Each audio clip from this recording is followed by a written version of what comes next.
Hi everyone. Nifty, bank Nifty అనాలిసిస్లోకి తిరిగి స్వాగతం.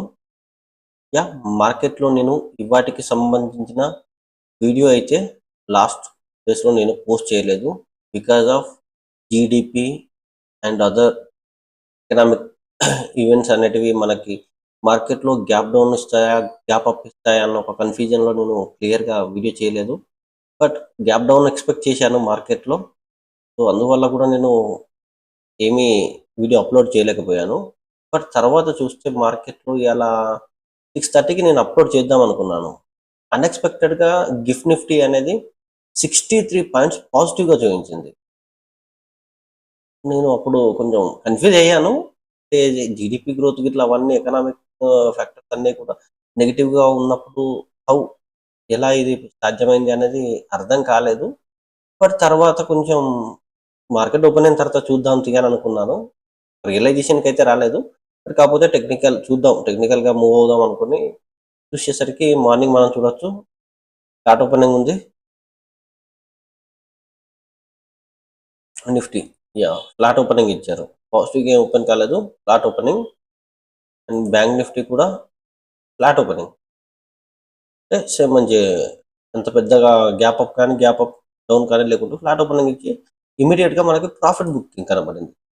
షార్ట్ సెల్లింగ్ కదా ఇక్కడ మార్కెట్లో నేను క్లియర్గా ఎక్స్పెక్ట్ చేశాను. మార్కెట్స్ అనేటివి ఆర్బీఐ మానిటరీ ఎంపీసీ మీటింగ్ ఉంది కదా, సో అది వచ్చేంత వరకు మార్కెట్ అంత ఎఫెక్టివ్గా అప్ సైడ్ మూవ్మెంటం ఇవ్వకపోవచ్చు. ఆఫ్టర్ ఎంపీసీ తర్వాత మార్కెట్లో పాజిటివ్ మూవ్మెంట్ స్టార్ట్ అవుతుంది అనుకుని నేను చేశానంటే సెల్ సైడ్కే ప్రిఫరెన్స్ ఇచ్చాను. సో లుకింగ్ టు సెల్ అని చెప్పేసి కాల్స్ కూడా ఎగ్జిక్యూట్ చేసుకున్నాను trade. But within the 15 minutesలో పిక్చర్ మొత్తం చేంజ్ అయిపోయింది.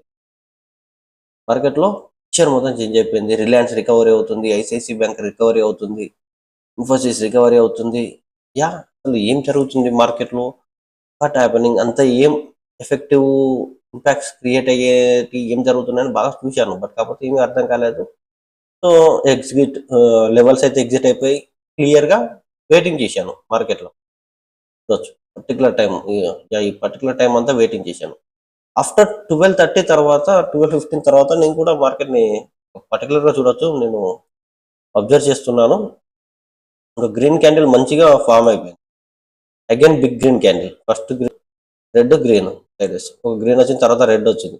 ఈ గ్రీన్ వచ్చినప్పుడు మార్కెట్ ఒక్కవేళ ఇక్కడ టెక్నికల్గా ఫెయిల్ అయిందంటే మార్కెట్ ఫాలో అవుతాయి కావచ్చు అనుకున్నాను. ఇమ్మీడియట్గా ఏం ఫాల్ కాలేదు. నెక్స్ట్ క్యాండిల్ కూడా వెయిట్ చేశాను. నెక్స్ట్ క్యాండిల్ కూడా వెయిట్ చేస్తే ఏంటంటే నాకు ఇక్కడ టెక్నికల్లీ హెరామిక్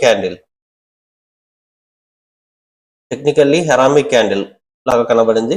క్లియర్గా నిన్న రెడ్ హై గ్రీన్లోని కీ లెవెల్స్గా ట్రీట్ చేసుకొని పొజిషన్ తీసుకుందామనే టైంలో కూడా మనకి గవర్నమెంట్ నుంచి న్యూస్ వచ్చింది. Positive news for rail and ONGC Indian oil. Government decision to remove wind fall tax will be removed. చూస్తున్నారా, ఎక్స్పోర్ట్ ట్యాక్స్ అనేది అంటే క్రూడ్ ఆయిల్ రిలేటెడ్ మనకు ప్రొడ్యూస్ అయ్యే డీజిల్ కానీ పెట్రోల్ కానీ ఫస్ట్ ట్యాక్స్లో అవి ఎక్స్పోర్ట్ ట్యాక్స్ అనేది, వైండ్ ఫాల్ ఎక్స్పోర్ట్ ట్యాక్స్ అనేది రిమూవ్ చేయడం అనేది పాజిటివ్ న్యూస్ని క్రియేట్ చేసే ఇంపాక్ట్ న్యూస్. అది మార్కెట్లో స్ప్రెడ్ అయిపోయింది. ఆ తర్వాత మార్కెట్స్ బాగా పెరిగాయి. రిలయన్స్ బాగా మార్కెట్ని పెంచింది, హెచ్డిఎఫ్సి కూడా బాగా రికవర్ అయిపోయింది, సో బ్యాంక్ నిఫ్టీ కూడా మంచిగా రికవర్ అయిపోయింది.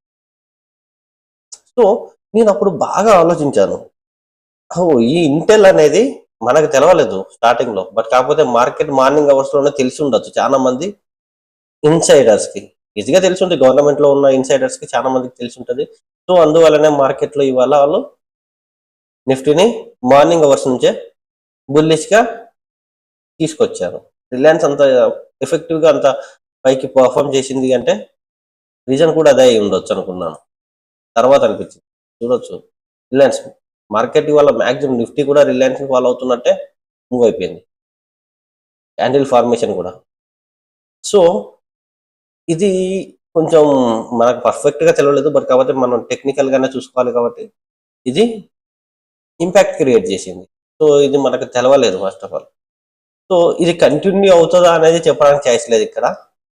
సో ఇవాళ రిలయన్స్ మార్కెట్ ని మూవ్ చేసింది కదా, ఒక రిలయన్స్ క్రియేట్ అవుతున్న ఒక అడ్వాంటేజ్ బేస్ చేసుకుని అండ్ నెక్స్ట్ డేస్ కి చెప్పలేం కదా.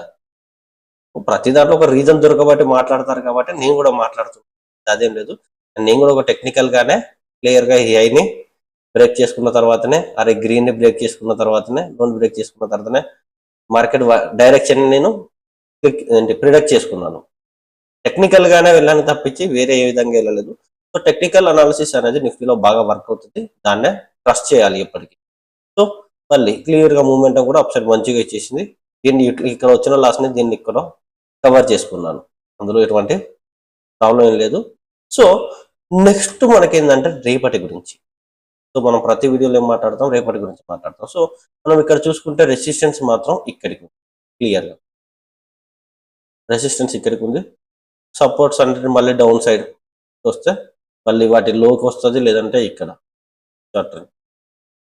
సో నేను నిఫ్టీ డైరెక్షన్ ని ఇప్పటి వరకు బ్యాంక్ నిఫ్టీతో చూడలేదు, బట్ కాకపోతే ఇప్పుడు బ్యాంక్ నిఫ్టీతో చూడాలనుకుంటున్నాను. ఎందుకంటే టెక్నికల్ గా నిఫ్టీలో కన్నా బ్యాంక్ నిఫ్టీలో మంచి రేంజెస్ క్రియేట్ అయ్యాయి. మీరు చూడొచ్చు, షార్ట్ రేంజ్ అనేది సైడ్ వేస్ లో ఒక పర్ఫెక్ట్ గా ఉంది. సో ఇది ఇక్కడ బ్రేక్ అయింది అంటే ఆటోమేటిక్ గా ఇది ఇక్కడి వరకు వోల్టాలిటీ ఇక్కడ ఎక్కువ పడుతుంది. సో నేను రేపటి మూమెంటం కోసం నేను బ్యాంక్ నిఫ్టీని యూటిలైజ్ చేసుకోవాలనుకుంటున్నాను టెక్నికల్ గా అయితే. ఎందుకంటే మొన్న నేను మాట్లాడాను, నిఫ్టీ ఫాలో అవుతేనే బ్యాంక్ నిఫ్టీ ఫాలో అవుతుంది, నిఫ్టీ పెరిగితేనే బ్యాంక్ నిఫ్టీ పెరుగుతుంది. నిఫ్టీని కన్సిడర్ చేయండి, బ్యాంక్ నిఫ్టీని కాదని చెప్పాను మొన్న లాస్ట్ గురువారం రోజు హై వోల్టాలిటీ వచ్చినప్పుడు, అంతేనే కదా గురువారం రోజు. సో ఇప్పుడు నేనేమనుకుంటున్నాను అంటే బ్యాంక్ నిఫ్టీ పర్ఫెక్ట్ గా ఈ రెసిస్టెన్స్ లెవెల్ పైన ఉంటేనే నిఫ్టీ హైక్ ఉంటుంది.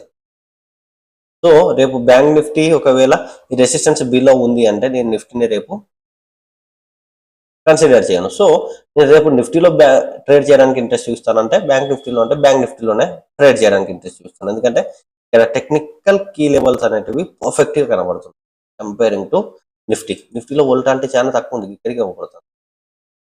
డౌన్ సైడ్ కి కొంచెం ఓకే. ఈ రెసిస్టెన్స్ బ్రేక్ చేసుకోవడం అనేది ఒక మార్కెట్ లో అంత ఫాస్ట్ గా అయితే జరిగిపోదు కదా, అయితే బ్రేక్ చేసుకోలేదు. ఎందుకంటే 1, 2, 3 టైమ్స్ తోని ఒక రెసిస్టెన్స్ కీ లెవెల్ క్రియేట్ అయింది కాబట్టి అక్కడికి రాగానే అంత ఈజీగా దాన్ని బ్రేక్ చేసుకొని వెళ్ళిపోలేదు. సో ఒకవేళ వెళ్ళిపోవాలన్నా కూడా నిఫ్టీ బ్యాంక్ నిఫ్టీ సపోర్ట్ కానివ్వండి, ఐటీ సపోర్ట్ కానివ్వండి, రిలయన్స్ సపోర్ట్ కానివ్వండి కంపల్సరీ ఉండాలి. సో నాకు అది వాటి నుంచి సపోర్ట్ వస్తుందో రాదో తెలియదు, కానీ ఇక్కడ సపోర్ట్ అయితే ఇవ్వాల్సి వస్తుంది కాబట్టి నిఫ్టీకి ఇక్కడ నుంచి సపోర్ట్ ఇవ్వాల్సి వస్తాయి కాబట్టి. సో నేను దీని పైన ఉంటే మార్కెట్ ని అప్ సైడ్ ట్రేడ్ చేసి, దీని డౌన్ సైడ్ ఉంటే range bond trading. So range bond trading అనేది కొంచెం టైం తీసుకొని దాన్ని బేస్ చేసుకొని డౌన్ సైడ్ చేస్తాను. మాక్సిమం మాత్రం అప్ సైడ్ అబోవ్ ఉంటే మాత్రం మాక్సిమం అప్ సైడ్ కి ట్రై చేస్తాను. సో నేను నిఫ్టీ రేపు ట్రేడ్ చేయను, బ్యాంక్ నిఫ్టీకి నాకు ఒక మంచి లెవెల్స్ అనేది వ్యూ అండ్ మూమెంటం అనేది నాకు కన్వీనియంట్ గా కనబడుతుంది కంపేరింగ్ టు నిఫ్టీ. సో నేను దీని పైన ఉన్నప్పుడు రెసిస్టెన్స్ పైన పర్ఫెక్ట్ క్యాండిల్ క్లోజింగ్ ఉండి పర్ఫెక్ట్ గా ఉంటే బై చేస్తాను 52,300 దగ్గర. నా టార్గెట్ వచ్చేసి 52,800 వరకు.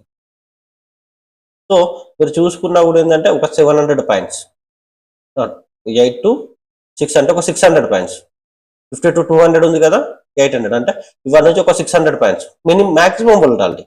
సో అంత పెద్దగా ఇంపాక్ట్ అంత దానికి రాకపోవడానికి ఛాయిస్ ఏమి ఉండదు. సో నిఫ్టీ రేపు పెరిగే అవకాశం ఉంటే మాత్రం బ్యాంక్ నిఫ్టీ ఆ వోల్టాలిటీని క్రియేట్ చేస్తుంది. సో అందువల్ల మనం ఈజీగా 300 నుంచి 800 వరకు 500 పాయింట్స్ వోల్టాలిటీని క్యాచ్ చేసుకునే విధంగా రేపు ప్లాన్ చేసుకుంటాను. సో నేను పర్ఫెక్ట్ గా ఎర్లీ ఆర్డర్ ఇవ్వడానికి ట్రై చేస్తాను. సో మార్నింగ్ ఓపెన్ కాగానే ఇమీడియట్ గా నా ఆర్డర్ ప్లేస్ అయ్యే విధంగానే చూసుకుంటాను కొంచెం, ఎందుకంటే పైకి ఉంటాయి 52,300 పైన ఉంటాయి. సో మాక్సిమం కొంచెం నేను రిస్క్ తీసుకోగలుగుతాను. సో రిస్క్ తీసుకోలేను, వెయిట్ చేస్తాను అనుకుంటే కొంచెం మార్కెట్ లో ఒక 15 మినిట్స్ వోల్టాలిటీ కంప్లీట్ అయిపోయిన తర్వాత 15 మినిట్స్ 15 ఒక 15 మినిట్స్ కంప్లీట్ అయిపోయిన తర్వాత మీరు మార్కెట్ పైన ఉంటే అది ఏ ప్రైస్ దగ్గర 400 దగ్గర ఉన్న 400 దగ్గర ఉన్నా మంచిదే, 450 దగ్గర ఉన్నా మంచిదే. నేను పర్చేస్ చేసి 800 వరకు ట్రై చేయండి, మీకు కూడా సక్సెస్ వస్తుంది. సో రేపు నిఫ్టీని కాకుండా బ్యాంక్ నిఫ్టీని యూటిలైజ్ చేయండి. మీకు కొంచెం వొలటాలిటీ అనేది విజబుల్గా చూడడానికి ప్రిడక్టబుల్గా పర్ఫెక్ట్గా ఉంది. అండ్ నిఫ్టీకి వచ్చి చూస్తే మాత్రం కొంచెం వొలటాలిటీ కొంచెం కరెక్ట్గా లేదు. అండ్ నిఫ్టీకి వచ్చేసరికి ఏంటంటే మల్టిపుల్ సెక్టార్స్ పర్ఫార్మెన్స్ అనేది రిక్వైర్ చేస్తుంది.